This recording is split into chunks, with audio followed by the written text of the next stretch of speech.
Amigos,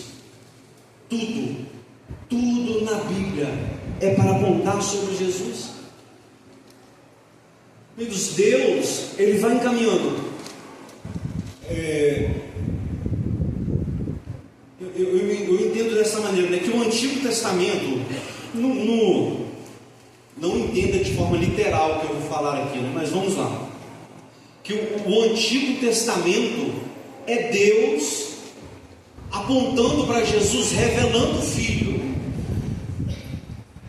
Quando eu digo para não entender de forma literal, é porque assim, Jesus ele é manifestado, Jesus aparece no Novo Testamento, o Espírito Santo aparece no Novo Testamento, tá? Então, assim, Jesus aparece antes de vir, o Espírito Santo no Velho Testamento. Obrigado. Então, assim, mas no Velho Testamento é Deus apontando para Jesus, desde lá de Gênesis, né? Olha, Jesus vai vir no Velho Testamento, né? Jesus vai vir. Jesus vai vir, Jesus vai vir. O Novo Testamento é Deus em forma humana. Jesus está dizendo o seguinte: olha, eu estou aqui. E hoje eu falo que nós estamos vivendo um terceiro testamento, um momento onde o Espírito Santo está dizendo o seguinte: olha, Jesus veio, e quem não aceitá-lo vai se perder. E é o único pecado que não é perdoado. É o pecado de não ouvirmos a voz do Espírito Santo e não aceitarmos Jesus. É o pecado imperdoável de não darmos ouvir a voz do Espírito Santo, que é Ele indicando para Jesus. Então, amigo, tudo é Trindade apontando para Jesus. Olha, Jesus vai vir. Aí Jesus ele vem e se revela: ó, eu vim, vocês precisam me aceitar. O Espírito Santo agora está aqui dizendo o seguinte: olha, é Jesus, vocês precisam aceitá-lo. Todo mundo aponta para Jesus.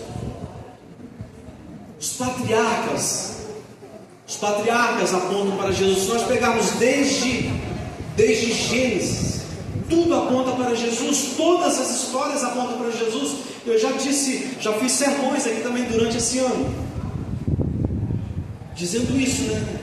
Abraão aponta para Jesus. Quando Abraão sai desde lá de Gênesis 12, né, a gente chama de Gênesis capítulo 12, 1 a 3, o motor da Bíblia, né, onde que tudo começa: sai da tua casa, da tua parentela e vai para uma terra que te mostrarei.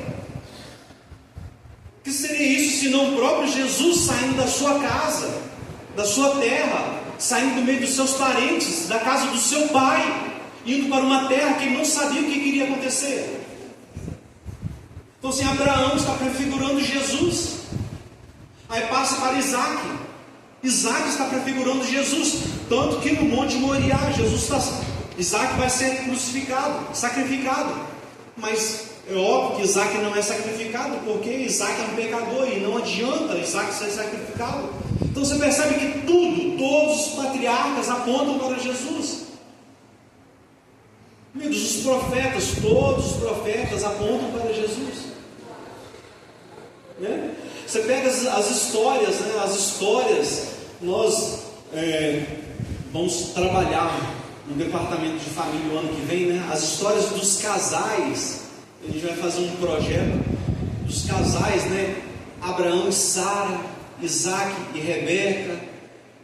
Todos os casais, você vai ver que todos os casais é a história de Jesus com a igreja. Tudo na Bíblia aponta para Jesus. Tudo na Bíblia aponta para Jesus. Aí a pergunta é: por que eu não iria apontar para Jesus? A nossa vida, amigos, tem que apontar para Jesus. Amigos,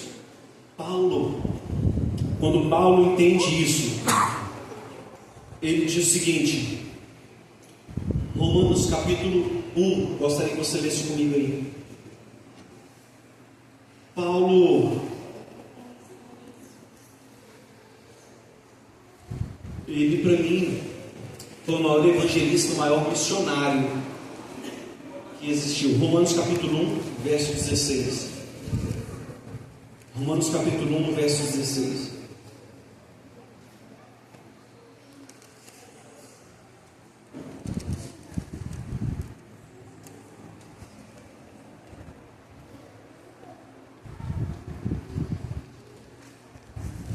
Paulo diz o seguinte: olha, pois eu não me envergonho do Evangelho, porque o Evangelho, ou seja, o que é o Evangelho? Mas o que é o Evangelho em si? É Jesus. Eu vejo que muitos adventistas têm dificuldade em definir o Evangelho.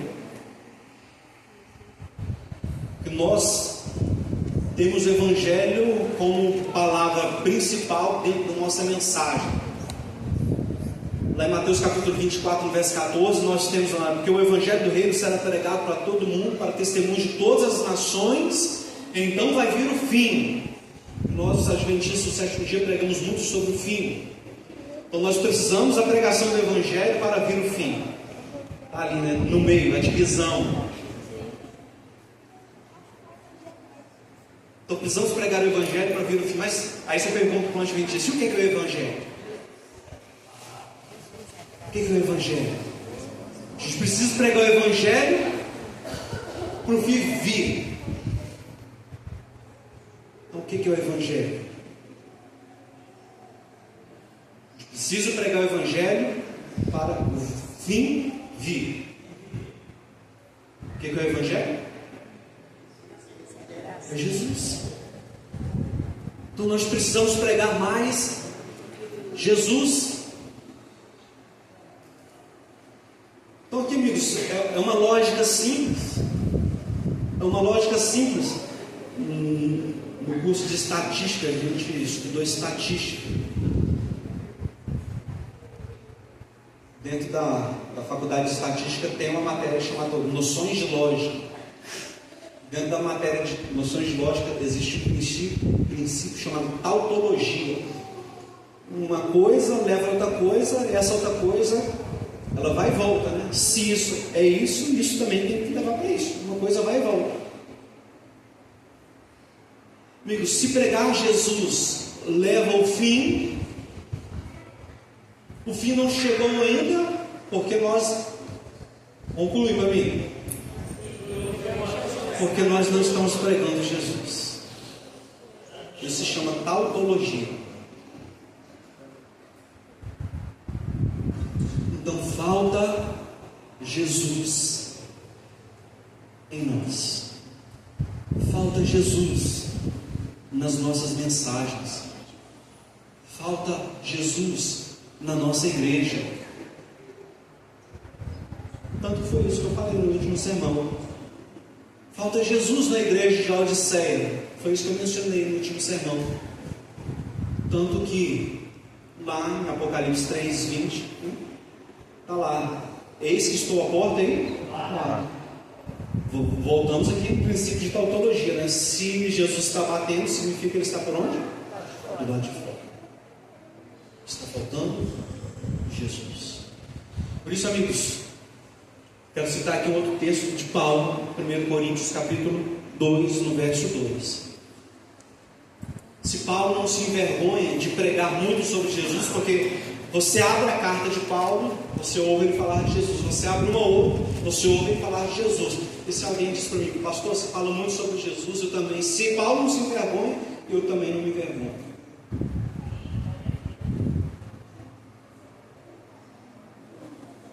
E Paulo ele diz o seguinte, 1 Coríntios capítulo 2, no verso 2, ele diz o seguinte: olha, é a mesma decisão que Paulo tomou, eu também decidi tomar na minha vida. E é por isso que eu prego sobre Jesus. Se eu vou contar uma historinha de criança, eu decido falar sobre Jesus. Se eu vou fazer um sermão de casamento, eu digo o seguinte: olha, preciso, igual ali, Renato, eu preciso que Jesus faça parte do lar de vocês. Porque Paulo diz o seguinte: olha, pois eu decidi nada, mas nada saber entre vocês, a não ser Jesus Cristo e este crucificado. Amém. Paulo falou o seguinte: olha, eu poderia pregar muitas outras coisas. Eu poderia pregar muitas outras coisas. Mas eu, Paulo, tomei uma decisão. Eu não vou pregar. eu vou pregar o mais importante, eu vou pregar o essencial, eu vou pregar aquele que é o caminho, aquele que é a porta que vai conduzir aos céus, aquele que é a única verdade, aquele que é o único capaz de conduzir a vida, aquele que é o Evangelho, aquele que é a salvação, aquele que é o nosso pastor verdadeiro, aquele que deu a vida por mim. Eu vou pregar sobre Jesus. Ah, mas pastor, mas tem que pregar sobre doutrinas. Amigos, o que adianta pregar sobre doutrinas se uma pessoa não se entregou verdadeiramente para Jesus? Nós tivemos um casamento aqui domingo passado. Se faz, para aqueles que são casados, você faz todas as exigências, você revela quem realmente você é antes do casamento? Não. Se revelasse, ninguém casava. Eu revelei.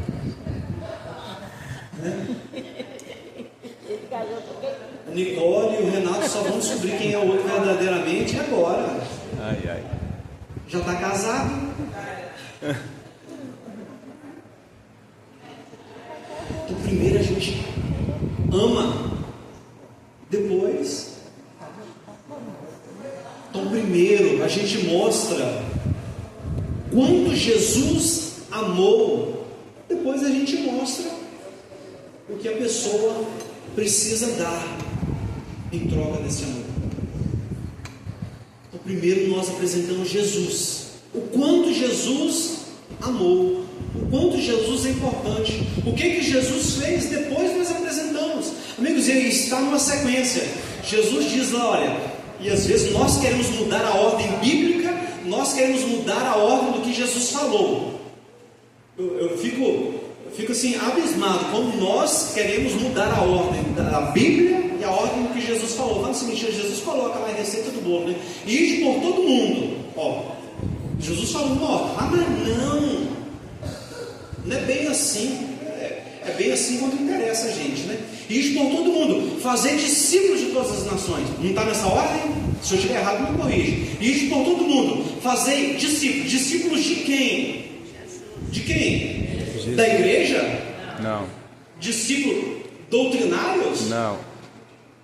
Então é para fazer discípulos da igreja, das doutrinas da minha igreja? Não. Discípulos meus? Discípulos de quem?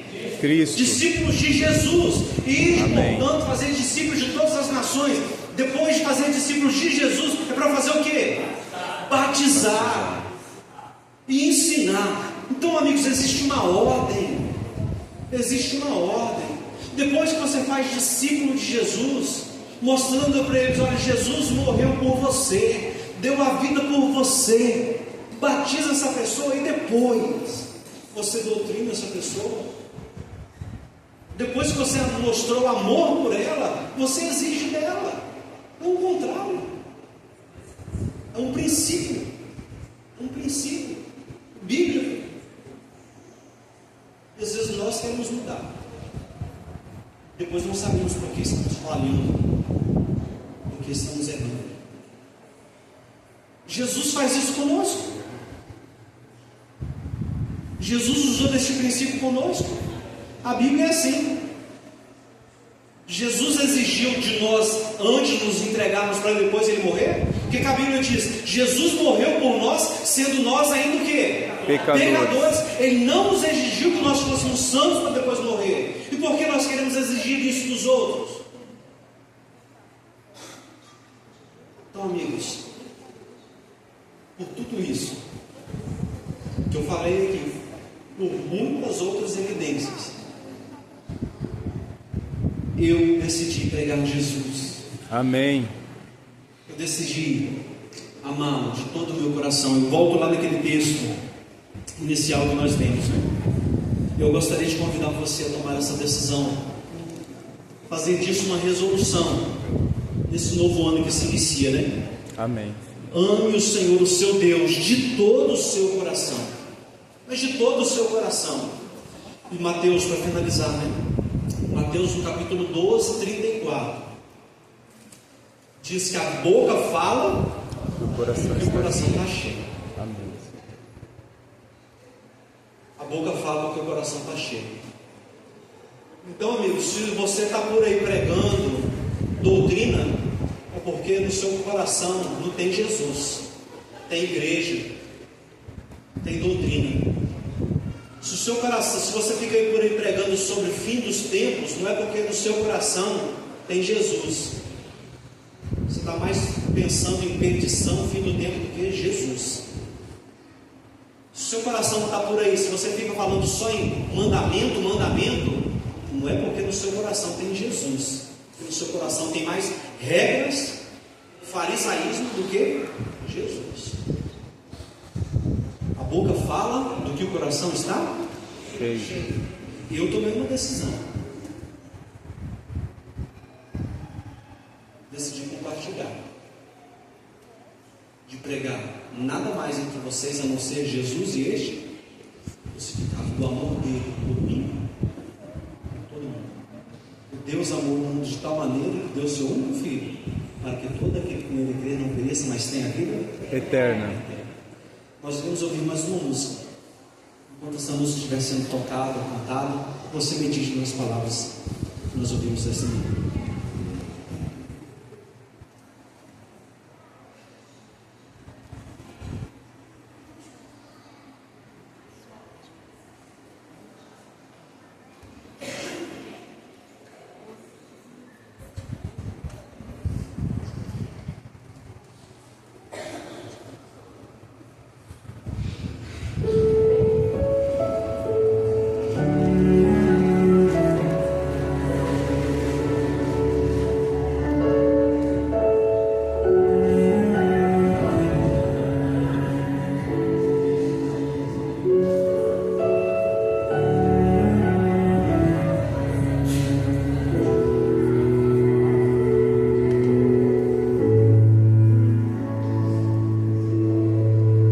Estava aqui admirando o céu,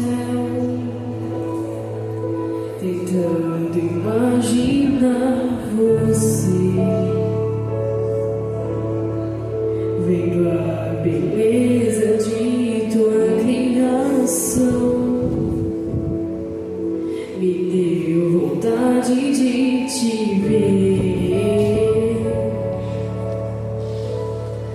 Você deve ser tão lindo, o seu rosto tão amável, tão incrível que jamais eu poderia explicar. Se o mar já me extasia, se o céu já me impressiona, o que eu iria sentir quando no céu eu te olhar? Mas eu só sei que o meu desejo é ver você. Mas o meu maior desejo é ver você. Enquanto a terra é o meu lar, eu vou viver esperando pra te ver.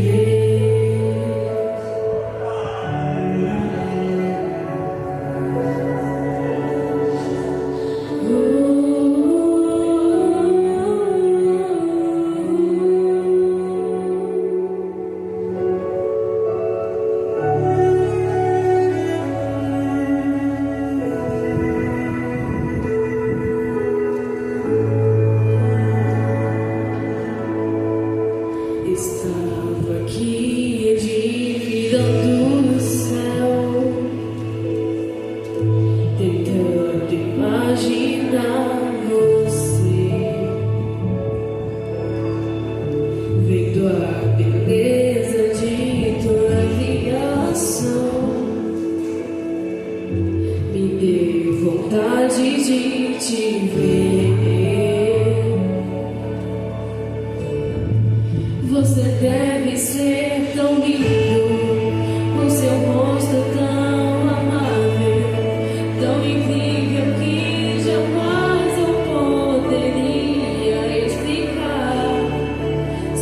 mar já me extasia, se o céu já me impressiona, o que eu irei sentir quando no céu eu te olhar?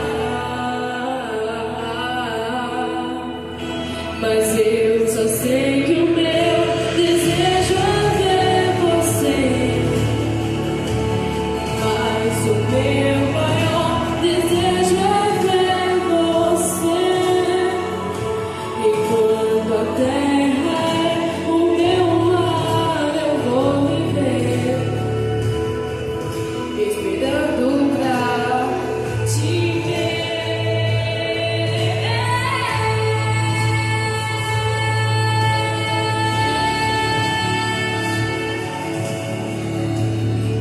Mas o meu maior desejo é ver você.